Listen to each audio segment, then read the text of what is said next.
Hey, it's Erik here, and today I'll be showing you how to use the stair utility along with the railing utility, and then using the railing utility to do a more customized design. Firstly, let's just change our dim scale to 12.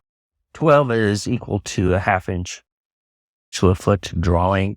So you can increase this, let's say, to 24 if you're doing a ½ inch to 1 foot drawing. So just play around with this number. But essentially, it's going to increase the annotations according to that. So let's go into the stair utility. And here we're doing a front elevation. And I've turned off the handrail. I am drawing a top landing here. And my top landing is set at 38 inches. And here it's wanting the top insert point. So that can be anywhere here in model space. We'll just click here. We want to make sure that our ortho mode is turned on here, and that keeps it straight. And then we're just going to put in 10 feet. And this is basically the height from the top to the floor level. And it's calculated the steps to 16. We choose OK, and then we choose OK to draw the stairs. This gives me all the dimensions and the stair design here, and the tread riser design here, along with the landing. Now let's take this one step further. We're going to come up here to the handrail utility, and I've got welded turned on here, and I'm using a square tube, and some other options here are turned on.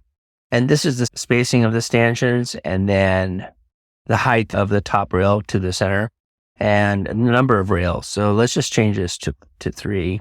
And we'll change the spacing here to 12 inches apart.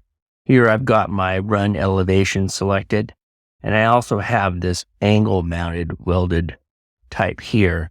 And these two types are the types that are going to work with the sloping stair. So I'm going to choose draw. Then I'm going to put a point here where the start of the rail, the first stanchion, and then point here at the top of stair. And that's going to create the railing for me. At this point, it's going to ask for the closure at this side here. So I'll just say yes to that. And then it's going up to this side here. And I'm going to choose no for this one. So that basically completes most of the input. Let me go ahead and finish this out at the top. So I'm just going to start from this endpoint here, this endpoint here. And if you need to do any cleanup, let's say you want to trim this to this, you can just use the F command, the fillet command. The same thing goes with this corner here. We could just do the trim and then enter and trim these pieces out.